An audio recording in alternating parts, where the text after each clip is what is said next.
at være tjener på en fancy restaurant.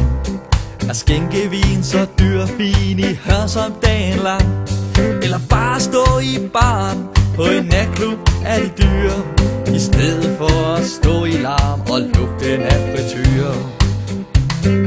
Jeg er træt af sure kunder, børn og skrig og skrål. Men jeg har medbragt hævnen i en særlig lille skål. For sovsen i de burger og de fritter du får med er i virkeligheden brækret op med fese, snot og sæd. For jeg ørler i din burger og skider i din vand, og i din jordbær milkshake døber jeg min tissemand.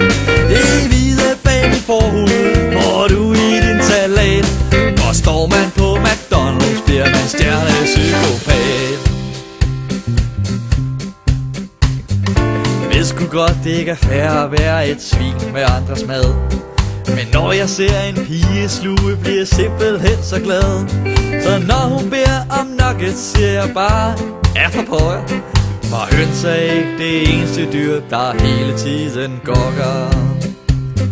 Jeg ved da godt, jeg har et søligt job, men hvem er mest til grin? Når du giver 14 kroner for en cola med urin. Det morer mig så kosteligt at stå og se på dig, der spiser noget, der kommer lige fra klunkerne på mig.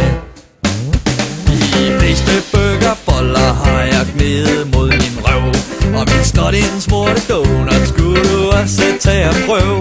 Og du vil ikke vide, hvad jeg gør ved børnenes slik, og når du får en nugget, så har den rørt min. Jeg nyser på din donut, og jeg kommer i din is, og gør den tør og fin igen med lugten fra en fis. Jeg giver dit